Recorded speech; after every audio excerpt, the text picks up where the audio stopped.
I'm Dr. David Morwood. Welcome back. This is your health television and radio program. I am a board-certified plastic surgeon. We're happy to have you back with us. And my next guest, Dr. Reb Close, emergency room physician here in Monterey. Dr. Close, thanks very much for joining us. Thank you. It's my pleasure. Really happy to have you with us. I've been lucky enough to work with you over the past few years, and I know you are a terrific, smart, hard-working emergency room doctor. Thank you. Dr. Close, you know, I've been in practice almost 20 years, and I remember during my training, I don't recall ever having a specialty of emergency room medicine. Now, is this a new specialty? Is this something that we've just developed? Can you tell me a little bit about your specialty? Yeah, emergency medicine is a new specialty, relatively speaking, compared to the others. Initially, the ERs were staffed by any doc that was available. Could be family practice trained, internal medicine trained, any training. And there are areas in the U.S. where people right out of internship can cover ERs if necessary. So the training that was necessary for kind of the big ERs that are up and running now, such as CHOMP, has changed dramatically over the years. And emergency medicine certification has become a very new, kind of a new entity. And the training is still somewhat variable because it is new. Well, Dr. Close, I remember after I finished my plastic surgery training, the first part of it, and I was a microsurgery fellow, there were some nights when it was slow, and I used to so-called moonlight in the emergency rooms where I was able to cover the surgical side of the emergency room. We didn't cover the medical side, but we did cover the surgical side. So do you, or do we, here in Monterey or Salinas, do we have an emergency room divided up into a medical and surgical side, or do you see both sides? How's that work? How it is for CHOMP, I don't know Salinas, I haven't worked there, but how it is for CHOMP is we cover everything. The ER docs, our specialty is basically any patient, anytime, any complication. And so we're there for medical, for surgical, pediatric, anything. It's the same group of docs covering the whole department. Well, Dr. Close, roughly how many doctors cover the emergency room as a primary job at Community Hospital here in Monterey? How many colleagues do you have? Yeah, there are about 20 of us total. 20 total? That cover. And roughly how many patient visits do you see each year? Our numbers are about 50,000 patients a year. 50,000 patients a year, and there are roughly 20 emergency room doctors. So you each see thousands of patients every year. Right. Well, no wonder it's a specialty. So how do you see the training different, or how is the training different than, say, a family doctor or someone who goes into internal medicine? Is it similar or different? It's explained in many ways to emergency residents or people interested in emergency medicine that you have to know the initial presentation, the things to be concerned about, the life threats of any disease process. As far as the continued medical care, the continued management, that's where the family practice specialty and internal medicine specialties are much more focused in their training. We're kind of the beginning treatment and evaluation and assessment. And so that's our specialty, is learning. Somebody comes in, for example, with shortness of breath. What are the things I cannot miss? Those are the things that we need to address and determine if that's what's happening. But as far as the long-term management of any of those problems, that's where the specialties divide pretty quickly. Well, Dr. Close, there seems to be kind of a movement or a trend where a lot of people are using the emergency room or urgent care centers really almost as a family doctor visit or a primary care visit. Does that seem like a good idea to you, or is that, do you think, the system getting askew? That's where it does become really difficult, because as I was just explaining, we're really focused in our education and in our training at the beginning of a disease process and how to acutely manage something, how to acutely change someone who's decompensating.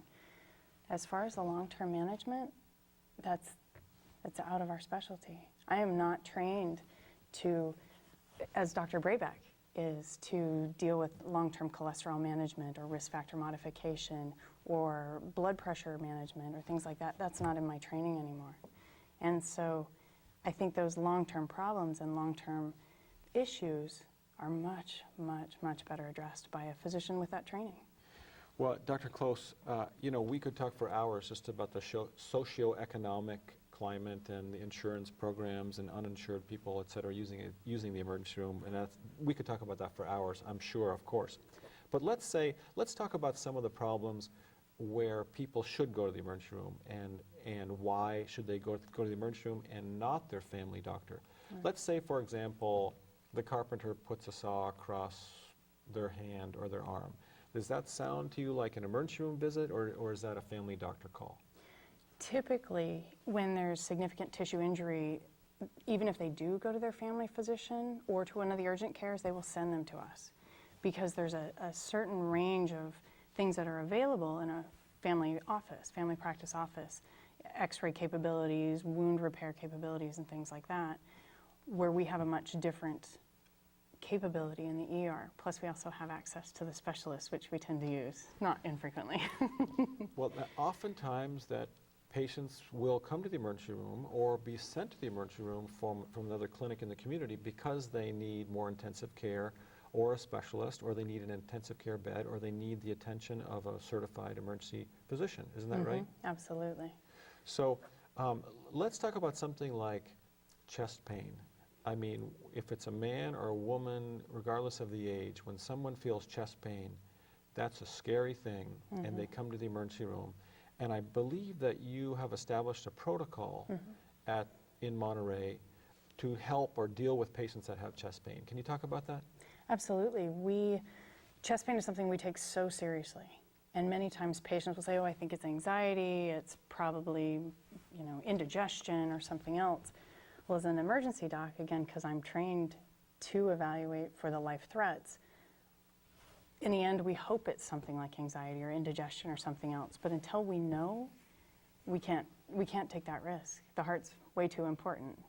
So anyone who comes in with chest pain, we have pretty well-defined way that we address that, with laboratories, x-rays, EKGs, serial laboratory evaluations, and even stress testing. And so we have our observation unit hooked up to do all of that in order to make sure that people are safe.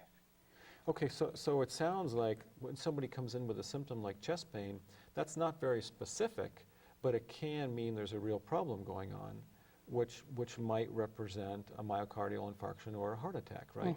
Absolutely. So, Dr. Close, we don't want to get too ultra-sophisticated for our viewers and listeners, but how do you distinguish if someone comes in with chest pain, if that's heartburn or costochondritis, which is the rib being irritated, or possibly poor blood flow to the heart? I mean, how do you distinguish that? Oh, it's incredibly difficult, incredibly difficult. We, of course, you start out with an EKG. Our techs even get those before I even know the patients in the department. They have the EKG, they bring it to me, and that's oftentimes the first information I have of the patient's there. So an EKG is an electrical cardiogram, which is you hook up leads to the outside of the thorax, and you can actually get some idea of what's happening with the heart. Well, it's amazing in itself that we can do that. So you've got a protocol where if someone with chest pain comes into the emergency room, the workup gets started right away. Absolutely. And workup is a term that I'm trying to teach our listeners and viewers about. A workup means we investigate. Isn't that right? Yeah. So how do you work up chest pain? Yeah, so we start with the EKG, and if there's anything on the EKG that looks like it's an acute injury, there's certain things that you look for on those tracings that help us understand, is the heart undergoing damage, or even is there a problem with the blood flow at all, even if the heart hasn't been actively damaged. So there's kind of a spectrum. The blood flow gets compromised, and then the heart starts undergoing ischemia, and then there's muscle death eventually. So we're looking for any of those types of changes. A patient's response to the treatment that we initiate is another thing that we use, and how the EKGs change with that treatment. So there's a lot of things started right at the beginning. Many times the nurses will have started giving either aspirin or nitroglycerin, which is a pain-relieving medication in some ways, for the heart as we're getting everything started. And then we check more EKGs and compare the change with that medication, and also check the patient's symptoms with the medicine and with the EKGs. So there's a lot that's going on simultaneously right at the beginning of an evaluation when someone presents with chest pain. So it sounds to me, Dr. Close, one of the reasons why it's important that people have a primary care doctor or an internist or family doctor in the community is because sometimes the symptoms in a certain patient will represent something in one patient and totally something different in another patient, right? Absolutely. So it's great to have a doctor that knows you.